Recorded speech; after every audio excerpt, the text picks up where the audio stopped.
Everybody's rolling. Okay.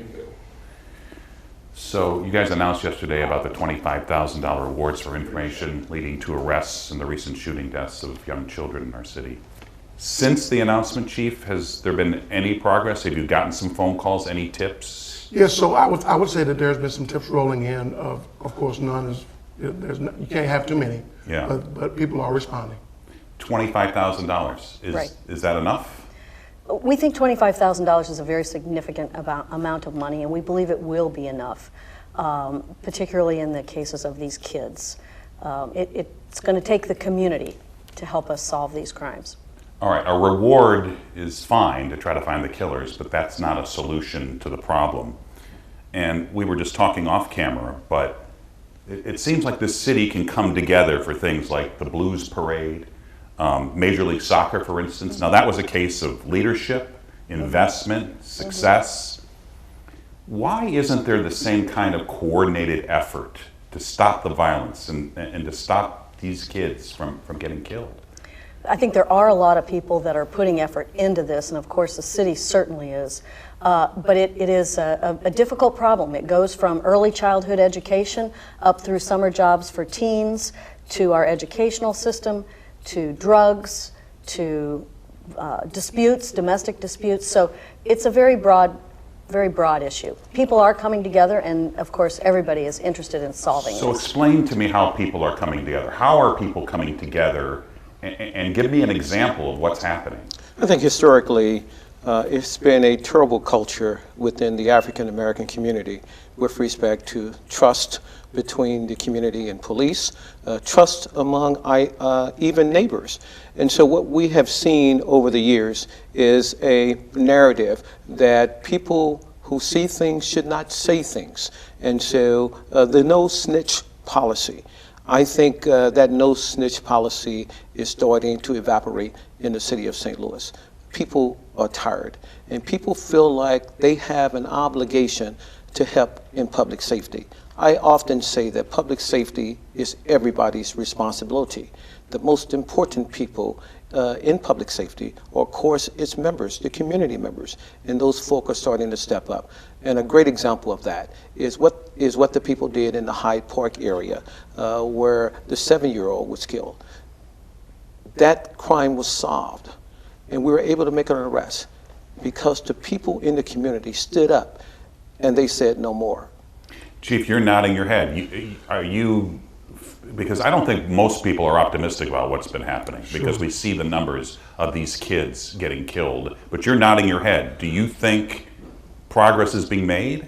I think progress is being made in some instances. I certainly agree with the judge on the Hyde Park issue. The alderperson, the people in the community, very cooperative in bringing that case to justice. But at the same time, when you have the incident from Friday night, for example, we know there were a lot of people out there. We're not getting a lot of information, not a lot of feedback from witnesses, and so that's been the challenge. I would say the biggest challenge that our homicide division faces is the lack of cooperation with people that see what's going on. I talked to Louis Reed, president of the Board of Aldermen, about Cure Violence in the program. We know, because we actually went down to New Orleans, we know that it has worked in other cities. Right. It coordinates police and courts and nonprofits. You requested very recently emergency implementation. What does that mean, and how soon does this get up and running? Well, I think this is a great example. I recently requested that the Comptroller, Darlene Green, use her emergency powers in order for us to get Cure Violence in here right now. You know the city has a long RFP process. We'd like to avert that, do a pilot with Cure Violence, and get started on this. And we're hopeful that the Comptroller will see her way clear to going along with this. I also think, to your prior question, the community has come together to help fund Better Family Life. That is a similar program of interrupting violence through using community members to try to resolve disputes before they raise to that level. And there's been a lot of funding of Better Family Life, and there'll be, we hope, a lot of funding of Cure Violence, because those are alternative crime prevention strategies. There's only, enforcement is on one side, but prevention is on the other side. You can never measure what you prevent, but you know that over time, prevention is extremely important. And prevention was what you were doing before you took this job. Yes. Are there times where you think there needs to be more of that? There needs to be more Judge Edwards in those a school like you had? Well, I think that certainly education is very, very important. But what I also think is important is that we have to make sure that when people commit these types of offenses, that they be held accountable. We expect lots from our police officers, but I've been in this system for over 25 years. The prosecutor has responsibility. Judges have responsibilities, and those responsibilities should be very clear, and very firm, and very precise. And I believe that until we're able to address crime in this way, it will continue. We're sending the wrong messages. The message has to be very clear that these types of offenses and these crimes will not be tolerated in the city of St. Louis. Is there still political battles, roadblocks to get to where you want to go so that everybody works together? Well, I think our frustration levels, all of our frustration levels, should be to a degree that politics should not come into play. But does it come into play? Of course it comes into play, but it comes out of frustration, not out of ill will.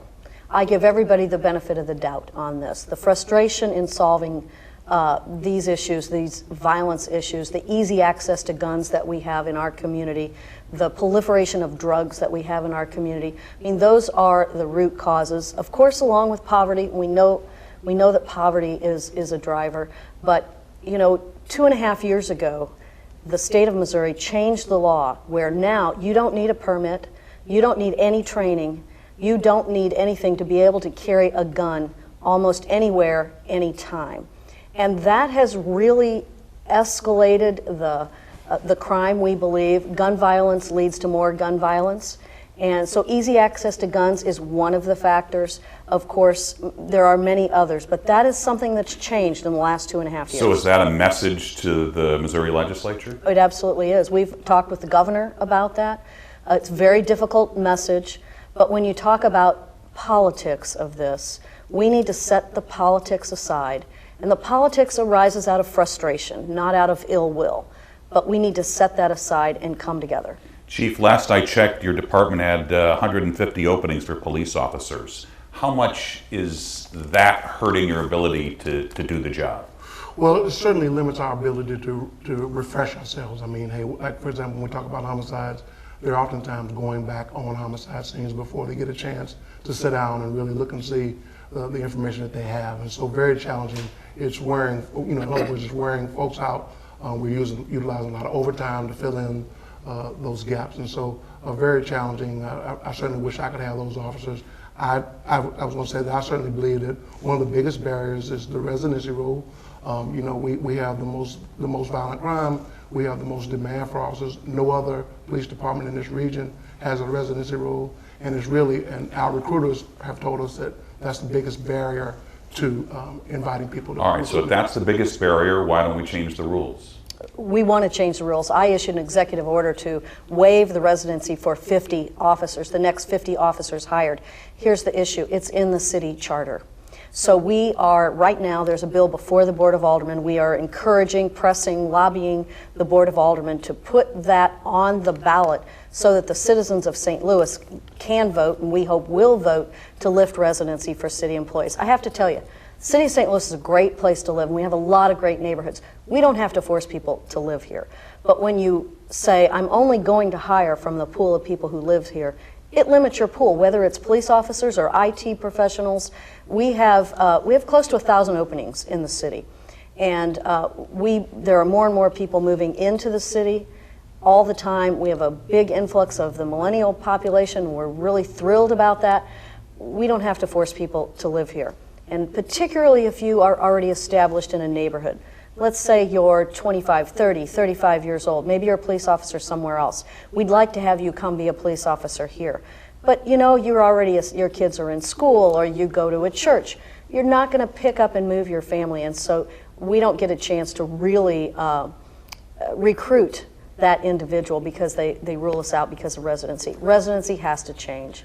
Judge Edwards, some of our citizens, even some aldermen, have suggested that it's gotten so bad that we should call out the National Guard. Is that something you would support? Well, the National Guard doesn't have arrest powers, so calling the National Guard into the city of St. Louis would not be helpful. I can tell you, however, that there are many preventive efforts. There are a lot of preventative types of things that are occurring in the city of St. Louis in terms of trying to stop the violence. We have partnerships with the DEA. We have a strike force that only focus is to address gun violence and guns. So we're utilizing the DEA, the FBI, the United States Marshal Service. We have surveillance. We're going to implement a surveillance program that I think will be very, very helpful. So there are several programs that we are engaged in to try to get on the front end as opposed to reacting to crime. We're trying to prevent crime. Judge Edwards mentioned trust in police officers. Mm-hmm. Where do we stand on the body cameras? We have an RFP that went out a couple of days ago to get information about body cameras again. You know, we looked at this about 2 years ago. And it was too expensive. It was very expensive at the time, and wasn't just that money. It was that we needed cameras in our cars, dash cams, we needed computers, we needed GPS, we need a new radio system. So over the last 2 years, we've been able to we're in the process of implementing all of those things. And of course, the technology has changed on cameras over the last 2 years. We think cameras can be advantageous both for police officers and for our residents. We're going to take another look at it. We know St. Louis County just said that they were going to do that as well. And I do think it's important that the St. Louis City and County Police stay in sync in some ways, because we do cooperate on a lot of things. A carjacking task force, of course, major case squad, which we often lead.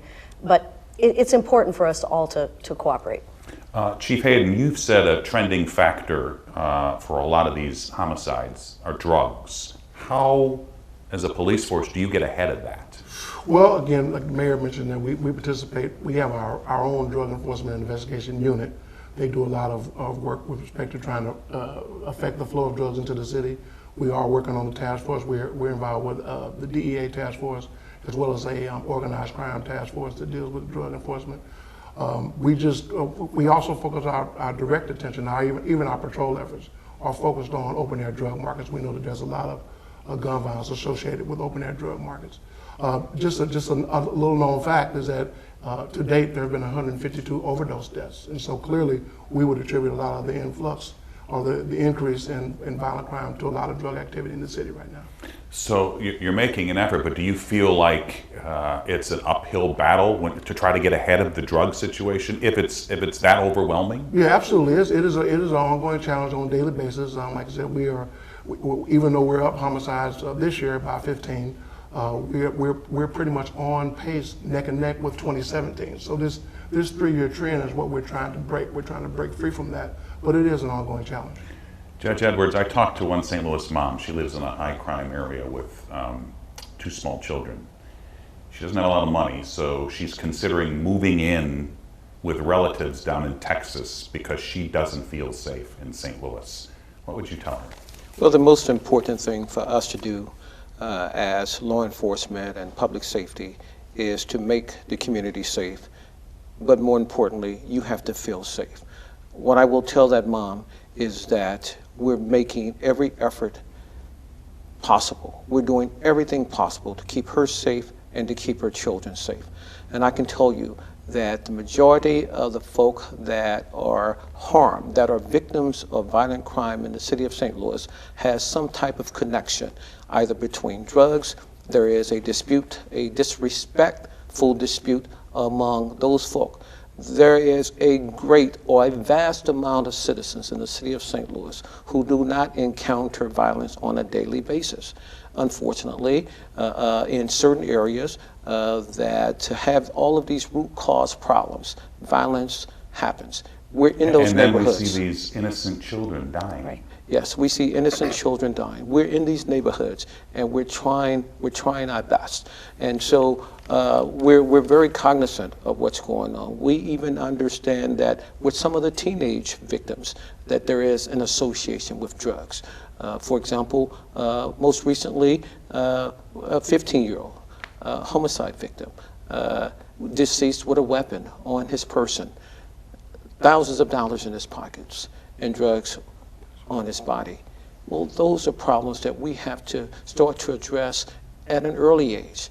Stay away from drugs, and guns are bad. Those are the types of things that we have to educate our children about, even when they're at that mom's children's ages. We have to be cognizant of that, and we work extremely hard to try to make sure that we eradicate all of those issues surrounding that type of violence, to try to get it away from those kids. So I asked that mom, you do what's in the best interest of your family, but more importantly, give us an opportunity to fix these problems. But certainly, we don't want anything else to happen to any child in the city of St. Louis. We certainly don't want anything to happen to your children. All right, Mayor, what's next? What are you doing tomorrow? What are you doing next week? What are you doing next month, so that we don't have to report on these stories every day? Well, of course, we are focusing on the $25,000 reward to help solve the murders of these innocent children. And so we're working very hard on that. We're also working hard on the law enforcement side, but we are going to get cure violence implemented, we believe, and we think we'll do it quickly. It is a different approach and more of a deterrence approach than we've taken in the past. But we're also going to continue doing some of the things that we're doing now. This summer, we've had 1,000 kids, young people, 1,000 young people have a summer job through STL Youth Jobs. About 3 years ago, we had about 300 young people have a job. Last year, we had about 700. This year, we have close to 1,000 young people. We believe that over the long term, having a job is a really important thing to being on a path to where you can sustain yourself and your family. And there's nothing better than that feeling of pride in a job well done. And so that's just one of the things we're going to continue. We're going to continue to do more. You know that we are trying to demolish some of these vacant buildings where we know that a lot of drug activity happens and bad activity happens in these vacant buildings.